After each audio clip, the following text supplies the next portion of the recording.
Hello everyone, welcome to Bansal academy. तो जैसे कि हमारी पीवाईक्यू सीरीज चल रही है, तो आज हम करेंगे 2017 का मास्टर कैडरे का पीवाईक्यू सोल्व। चलिए फिर स्टार्ट करते हैं फर्स्ट क्वेश्चन से। Germ plasm collection is maintained in India at. पहले तो जर्म प्लाज्म होता क्या है? जब हम जर्म सेल्स की कलेक्शन करते हैं, ठीक है, जर्म सेल्स को मेंटेन करके रखते हैं, तो उसको बोल देते हैं जर्म प्लाज्म। ठीक है, अब ये कहाँ कहाँ रखते हैं? ये तीनों, ये क्या है? नेशनल इंस्टीट्यूट और ये सेंट्रल इंस्टीट्यूट हैं दोनों।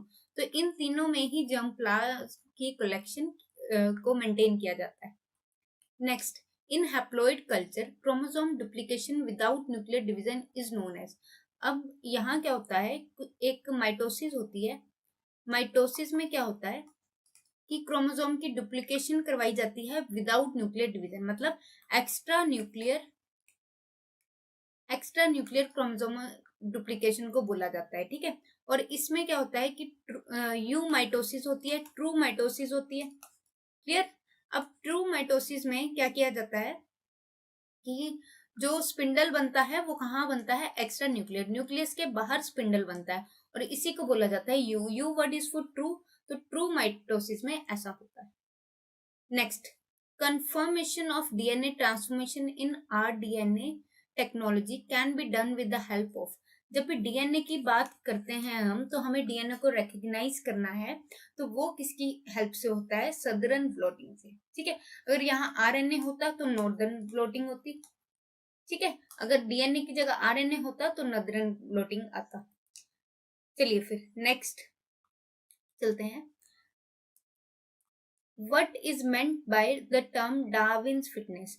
डार्विन्स फिटनेस की अगर हम बात करें, किसी भी ऑर्गेनिज्म की कैपेबिलिटी कि वो सरवाइव कर सके और रिप्रोड्यूस कर पाए, उसको बोला जाता है डार्विन्स फिटनेस। तो हमारा आंसर हो जाता है फर्स्ट। नेक्स्ट, अब अच्छा, अगर सरवाइव कर जाएगा और रिप्रोड्यूस नहीं करेगा तो उसकी जनरेशन वैसे ही खत्म हो जाएगी। ठीक है, तो इसीलिए सरवाइव करना भी जरूरी है एंड रिप्रोड्यूस करना भी जरूरी है। Next, Dave Rice gave his mutation theory on organic evolution while working on। अगर हम बात करते हैं देव राइस की, तो उन्होंने काम किया था ऑनथेरा लमैर्कियाना, इवनिंग प्रिमरोज बोला जाता है इसको। इवनिंग प्रिमरोज पे उन्होंने काम किया था। ठीक है, म्यूटेशन सारी इवनिंग प्रिमरोज पे पड़ी थी। ये बात हो रही है ह्यूगो देव राइस की। साइंटिस्ट थे ना ह्यूगो देव राइस, आपने सुना होगा, ह्यूगो देव राइस बोला जाता है उनको। ठीक है, next, a sewage treatment process in which a part of decomposer bacteria present in the waste recycled into the starting of the process is called। अब यहाँ पे क्या है? सीवेज ट्रीटमेंट प्रोसेस होती है एक, जिसमें क्या होता है? डिकम्पोजर्स बैक्टीरिया जो वेस्ट में प्रेजेंट है, तो वो क्या करते हैं? उन रिसाइकल करते हैं, उस वेस्ट को क्या करेंगे? रिसाइकल करेंगे। ठीक है, उस वेस्ट को रिसाइकल करते हैं। ठीक है, दे रिसाइकल दैट वेस्ट, और उसी को क्या बोला जाता है? एक्टिवेटेड स्लज ट्रीटमेंट, उसी को बोला जाता है। ठीक है, एक्टिवेटेड स्लज ट्रीटमेंट उसी को बोला जाता है। Next, transplastomics is the study which deals with. Transplastomics क्या होता है? जेनेटिकली मॉडिफाइड क्रॉप्स की जब हम बात करते हैं, तो उनमें ये किया जाता है, और इसमें क्या होता है? हम क्लोरोप्लास्ट में वो अपना डिजायरेबल जीन डालते हैं। बात करते हैं क्लोरोप्लास्ट की, तो क्लोरोप्लास्ट ऐसा ऑर्गेनली है जिसमें अपना डीएनए होता है। क्लोरोप्लास्ट एंड माइटोकॉन्ड्रिया भी ऐसा ही है, बट यहाँ पे बात होती है क्लोरोप्लास्ट की। तो क्लोरोप्लास्ट में हम क्या करते हैं? डिजायरेबल या टारगेट जीन को इसमें डाला जाता है, और जिससे फिर आगे सारी प्रोसेसिंग होती है, और उसी को ट्रांसप्लास्टोमिक्स बोलते हैं। ट्रांसप्लास्ट मतलब यहाँ पे है प्लास्टिड। ठीक है, यहाँ पे प्लास्टिड का मतलब है प्लास्टोमिक्स से। Next, low temperatures induce the expression of many cold induced genes। Transgenic plants with improved cold tolerance have been produced by। अब लो टेम्परेचर क्या होता है? कोल्ड ना। कोल्ड में क्या होगा कि कुछ प्लांट्स क्या कर जाते हैं? रेजिस्ट कर जाते हैं, और उनकी कोल्ड टॉलरेंस कैपेबिलिटी बढ़ जाती है, इम्प्रूव्ड कोल्ड टॉलरेंस। अब इस ये कैसे हो पाता है? अब बहुत सारे ऐसे होता है कि कोल्ड जीन्स इंड्यूस किए जाते हैं उनमें, जो अपने आप को एक्सप्रेस करते हैं। जिससे क्या होता है, उनकी कैपेबिलिटी बढ़ जाती है। अब यहाँ पे 4 ऑप्शन है हमारे पास। First is expressing the protein that activates expression of these genes all the time in plants.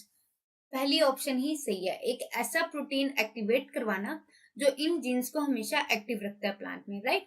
Next is cooling plants using the Peltier effect, नहीं expressing a gene. Antifreeze ethylene glycol का use नहीं कर सकते हम।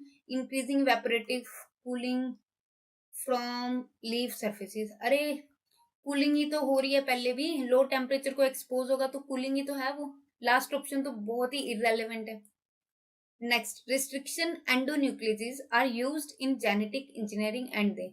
Restriction endonuclease की बात करते हैं तो इसको क्या बोला जाता है, मॉलिक्यूलर सीजर भी बोला जाता है। ये क्या करते हैं, डिजायरेबल जीन पे कट लगाते हैं, मतलब डिजायरेबल साइट पे कट लगाते हैं। एक स्पेसिफिक साइट को उठाते हैं जहां इनको कट लगाना है, जहां हमें एक नया डीएनए इंसर्ट करवाना है, ठीक है। तो हमारा आंसर है cut DNA at specific sites. Next, which one of the following is not a functional unit of an ecosystem. बात करते हैं अगर हम प्रोडक्टिविटी, इकोसिस्टम का बहुत इंपॉर्टेंट एक पार्ट है। एनर्जी फ्लो भी बहुत इंपॉर्टेंट पार्ट है। प्रोडक्टिविटी होगी इकोसिस्टम की तब जनरेशन अच्छे से रह पाएंगी, इकोसिस्टम हेल्दी लाइफ अटेन करेगा, मतलब पूरा इकोसिस्टम हेल्दी रहेगा। एनर्जी फ्लो भी जरूरी है, प्लांट से एनिमल्स में आएगा तभी हम अच्छे से रह पाएंगे। Other one is decomposition. Decomposition से क्या होता है, रिसाइकलिंग ऑफ मिनरल्स, ठीक है। डीकम्पोजिशन क्या करते हैं, रिसाइकलिंग ऑफ मिनरल्स करते हैं। Next is last is stratification. Stratification क्या है, डिफरेंट लेयर्स स्ट्रेटा का प्रेजेंट होना। चाहे वो प्लांट्स की अगर हम बात करते हैं तो सबसे लोअर में हर्ब्स आ जाते हैं, देन श्रब्स, देन ट्रीज। तो वो क्या बनाते हैं, एक स्ट्रेटा बनाते हैं, डिफरेंट लेयर्स बनाते हैं। तो दैट इज स्ट्रेटिफिकेशन। अब स्ट्रेटिफिकेशन का इकोसिस्टम से क्या लेना देना डायरेक्टली, कि वो प्रोडक्टिविटी, एनर्जी फ्लो, डिकम्पोजिशन, इन सबसे, फ्लो ऑफ मिनरल्स, इन सबसे कुछ लेना देना नहीं, right. Next, which one of the following ecosystem types has the highest annual net primary productivity?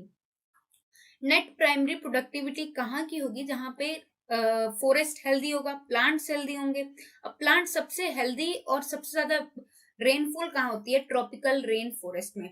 Tropic जो ट्रॉपिकल रीजन है, हमें पता है ट्रॉपिकल रीजन पे सबसे ज्यादा वेजिटेशन है, राइट। अब ट्रॉपिकल रीजन पे सबसे ज्यादा वेजिटेशन कब होगी, जब रेनफॉल भी उतना ही है, मौसम ठीक है, मौसम फेवरेबल है, रेन भी उतनी होनी चाहिए, ठीक है। तो हमारा आंसर है ट्रॉपिकल रेन फॉरेस्ट।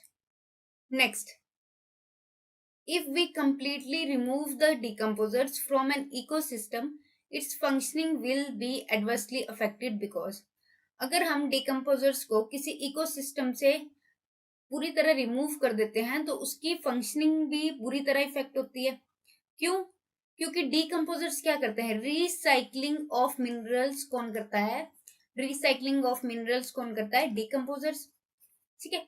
बात करते हैं प्लांट्स की, कोई एनिमल मरता है या प्लांट का कोई पार्ट नीचे गिरता है तो उसको डिकम्पोज कौन करता है, डीकम्पोजर्स। अब जब डिकम्पोज होते हैं तो उनके मिनरल्स कहाँ, सॉइल में वापिस से मिक्स होते हैं, जिनको फिर प्लांट्स लेते हैं, एंड देन प्लांट से हम लेते हैं, एनिमल्स लेते हैं, then the cycle goes on, right. तो यहाँ पे आंसर हमारा आ जाता है mineral movement will be blocked, ठीक है। Next, in coming years skin related disorders will be more common due to. अच्छा, अब अपकमिंग जो ईयर्स हैं, हमें पता है सन कितना हार्मफुल है। अब आजकल स्किन डिजीज ऑलमोस्ट सबको है, सनबर्न्स हो रहे हैं, स्किन डिजीज हो रही है, स्किन लेजन्स बन रहे हैं। तो वो किसकी वजह से, क्योंकि डायरेक्ट यूवी रेज हमें अफेक्ट कर रही हैं। और हमें पता है टेम्परेचर कितना राइज कर रहा है, क्योंकि यूवी रेज डायरेक्ट हमारे तक आ रही हैं, और ये कार्सिनोजेंस को भी एक्टिवेट करती हैं हमें, दैट इज कैंसरस जो एजेंट्स होते हैं। तो अब depletion of ozone layer is the main reason, बिल्कुल, क्योंकि ओजोन लेयर क्या करती है, यूवी रेज को फिल्टर करेगी और हमारे तक हेल्दी रेज को पहुंचाएगी। But if ozone layer is not present there, then क्या होगा, डायरेक्टली हम पे रेज पड़ेंगी और जो हमें बीमारियां कॉज करेगी। Next, how carbon monoxide emitted by automobiles prevents transport of oxygen in the body tissues. Carbon monoxide की जब हम बात करते हैं तो हमने ये कब से सुनते आ रहे हैं कि कार्बन मोनोऑक्साइड की एफिनिटी ऑक्सीजन से बाइंड करने की ज्यादा होती है, मत सॉरी, कार्बन मोनोऑक्साइड की एफिनिटी हीमोग्लोबिन से बाइंड करने की ज्यादा होती है एज कंपेयर टू ऑक्सीजन।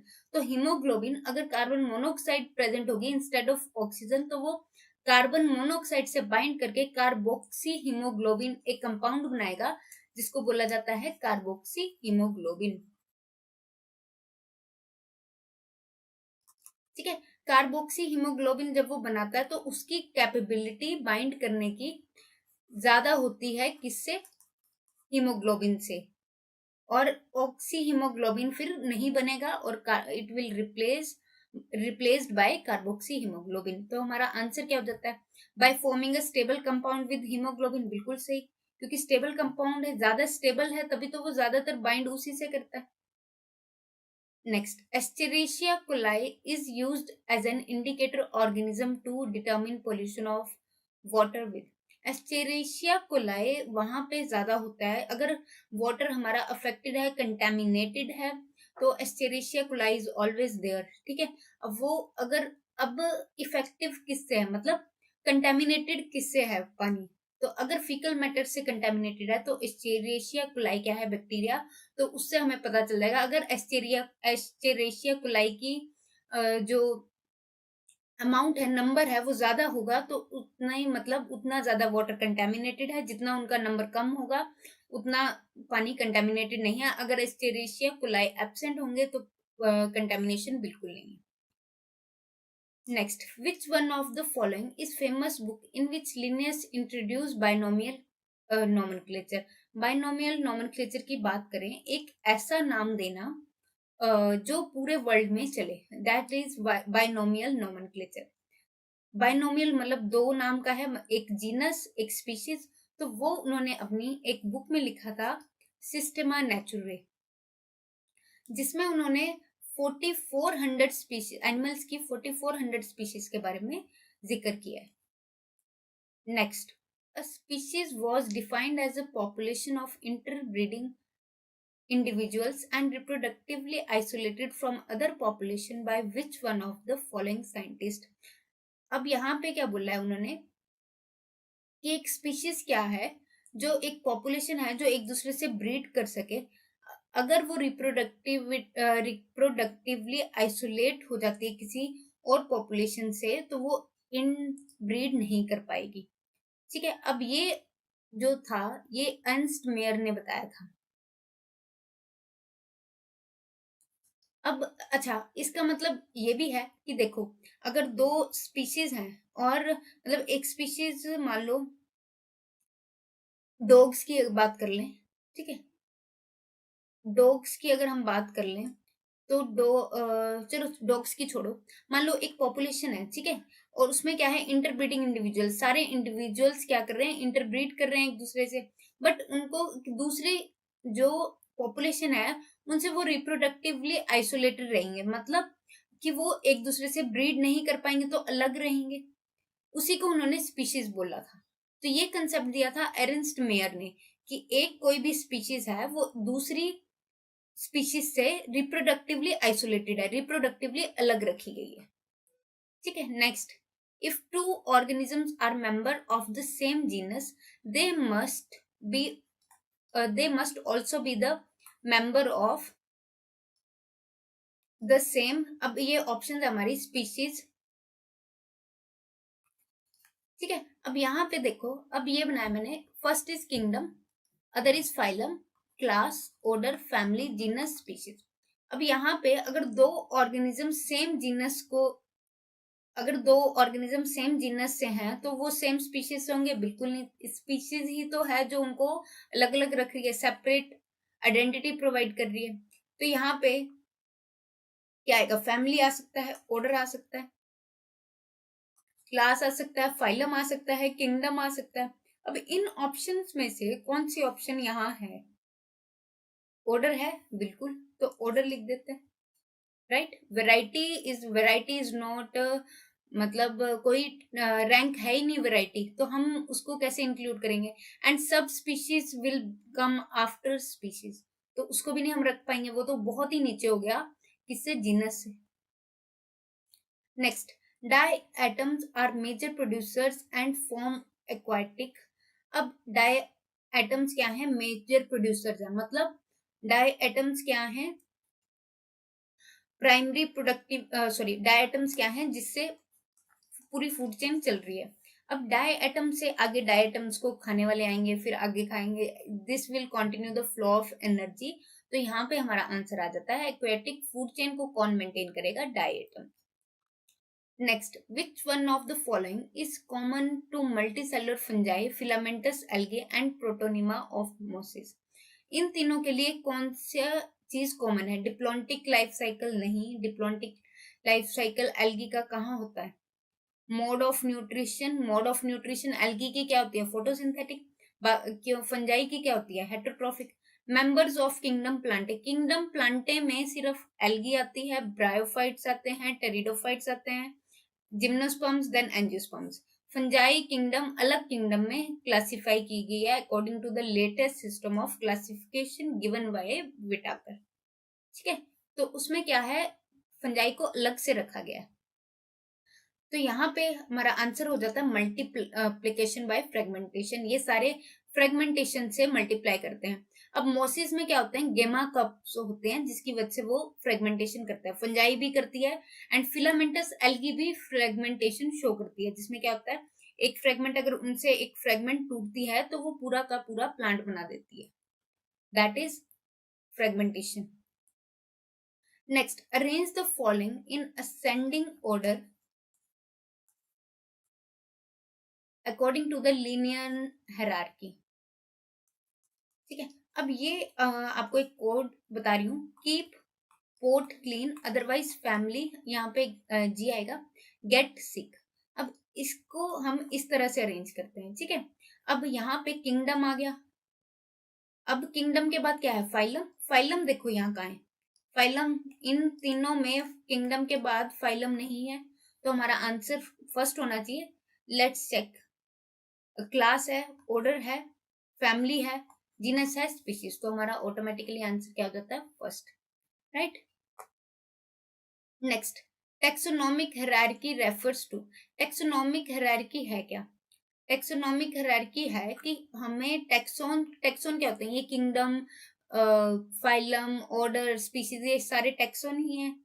ठीक है, तो हमने क्या किया, इनको स्टेप वाइज अरेंज क्लासिफिकेशन दी, स्टेप वाइज अरेंज कर रखा है कि किंगडम को आएगा, फिर फाइलम आएगा, फिर क्लास आएगी, फिर ऑर्डर आएगा, फिर जीनस आएगा, फिर स्पीशीज आएगी। तो ये क्या है, स्टेप वाइज अरेंजमेंट है सब कैटेगरीज का, चाहे वो प्लांट्स हैं चाहे वो एनिमल्स हैं, तो हमारा आंसर हो जाता है third. Next, what is common in all three Funaria, Dryopteris and Ginkgo. ठीक है, फिनेरिया क्या है, ब्रायोफाइट, ड्रायोप्टेरिस क्या है, टेरिडोफाइट, जिंको क्या है, जिम्नोस्पर्म। ठीक है, अब यहाँ पे अगर हम बात करते हैं, मैंने बताया था आर्कीगोनिया एल्गी में, सॉरी मैंने लेक्चर में बताया था, यहाँ नहीं, एल्गी में आर्कीगोनिया एल्गी को छोड़ के, एंजियोस्पर्म को छोड़ के बाकी सबके पास आर्कीगोनिया होता है। अब इसको कैसे याद रखोगे, इन दोनों के पास ए है तो इनको ए की जरूरत नहीं है, बाकी सबको है, तो बाकी सब में क्या है, आर्किगोनिया प्रेजेंट है। बाकी सब कौन है इनके बीच में, that is bryophyte, pteridophyte and gymnosperm, तो presence of archegonia, clear. Next, the gametophyte is not an independent free living generation in, independent gametophyte किसमें नहीं होता, जिम्नोस्पर्म में इंडिपेंडेंट गेमेटोफाइट नहीं होता। तो यहाँ पे जिम्नोस्पर्म कौन सा है, पोलिट्राइकम है नहीं, मार्केंशिया नहीं, एडियंटम नहीं, पाइनस इज जिम्नोस्पर्म। ठीक है, चलिए next, which of the following statement about plants is incorrect, plants के रिगार्डिंग कौन सी स्टेटमेंट इनकरेक्ट है, सब यूकैरियोट हैं, प्लांट सब यूकैरियोट्स हैं, बिल्कुल हैं, true nucleus is present, non motile organism, non motile organism भी हैं, प्लांट खुद इधर उधर नहीं जा सकते हैं, मल्टीसेलुलर बिल्कुल है, multicellular, all are heterotrophs, heterotrophs क्या होता है, जो अपना खाना खुद नहीं बनाता, अरे प्लांट्स तो सबको बना के दे रहे हैं, very easy question, easiest question. Which one of the following tracheophytes are leafless? अच्छा, अगर लीफलेस कौन से हैं? ट्रेक्योफाइट्स क्या होते हैं? जिनमें वेस्कुलर बंडल्स प्रेजेंट होते हैं, मतलब वेस्कुलर सिस्टम इज प्रेजेंट, तो उसको क्या बोलते हैं? ट्रेक्योफाइट्स। अब ये सारे ट्रेक्योफाइट्स क्या हैं? टेरिडोफाइट्स हैं। ऑप्शन है साइलोप्सिडा, लाइकोप्सिडा, स्फिनोप्सिडा एंड टीरोप्सिडा। साइलोप्सिडा की जब हम बात करते हैं तो साइलोप्सिडा में स्केली टाइप के स्ट्रक्चर्स होते हैं, स्केल टाइप के स्ट्रक्चर होते हैं and true leaves are absent. तो हमारा आंसर है psilopsida. Next, gametophyte of psilopsida develops a symbiotic association with which of the following? Psilopsida, अच्छा ये यूनिक फीचर है, ये इंपॉर्टेंट है, ये 2-3 और पेपर्स में पूछा गया है। गेमिटोफाइट ऑफ साइलोप्सिटा का जो गेमिटोफाइट है वो फंजाई के साथ एक सिम्बायोटिक एसोसिएशन में रहता है, ठीक है, म्यूचुअल एसोसिएशन में रहता है, उस पर डिपेंडेंट होता है, और फंजाई भी उस पर डिपेंडेंट है for food and shelter. Next, मेज इज एन एग्जाम्पल ऑफ। मेज हमें पता है, मेज क्या है? एंजियोस्पर्म है, ठीक है, बट एंजियोस्पर्म में भी क्या है? मोनोकोट एंड डाइकोट में दो में डिवाइड। अच्छा, मेज का अगर आपने सीड देखा हो तो कभी वो दो में डिवाइड होता है? नहीं होता, ठीक है, तो अगर दो में डिवाइड हो जाता, टूट जाता इजीली, तो उसको क्या बोलना था हमने? Dicot, but it is monocot, ठीक है, पोएसी फैमिली से है। Next, a type of cell culture that can produce for an extended number of generation and is used to support viral replication is a। अब यहाँ पे एक cell culture हम use करते हैं जिसको हम वायरल रेप्लिकेशन के लिए, अब वायरस की अगर रेप्लिकेशन करवानी है तो उसको क्या देना पड़ेगा? मशीनरी देनी पड़ेगी। जैसे वायरस क्या होता है? हमारे बिना इनएक्टिव होता है, जब हमें आ जाता है तब वो एक्टिव हो जाता है, हमारी मशीनरी यूज करता है। तो अब वायरस को एक्टिवेट रहने के लिए क्या चाहिए? सेल चाहिए, बिल्कुल चाहिए, कॉन्टिन्यूअस सेल सप्लाई चाहिए उसको एक्टिवेट करने के लिए, अपने आप को रेप्लिकेट करने के लिए, डिवाइड करने के लिए। तो हमारा आंसर हो जाता है कॉन्टिन्यूअस सेल लाइन, ठीक है। चलो फिर आगे चलते हैं। Next, which of the following is not N RNA virus? यहाँ पे आरएनए वायरस कौन सा नहीं है? Adeno virus is DNA virus. Adeno virus को याद कैसे रखोगे? एडिनो, डी आ गया तो डीएनए वायरस है, बस इसी को याद रखना आपने, डीएनए वायरस है, ठीक है। Next, as the secondary growth proceeds in a dicot stem the thickness of. अगर सेकेंडरी ग्रोथ की बात करते हैं हम डाइकोट स्टेम की, तो सेकेंडरी ग्रोथ प्राइमरी ग्रोथ के बाद होती है, और सेकेंडरी ग्रोथ किसकी थिकनेस करती है? हार्डवुड की थिकनेस करती है, ठीक है। Next, which of the following plants have root pockets? अच्छा, रूट पॉकेट्स है क्या? जहां पे रूट कैप का कोई काम नहीं है तो वो वेस्टिजियल ऑर्गन बन जाता है।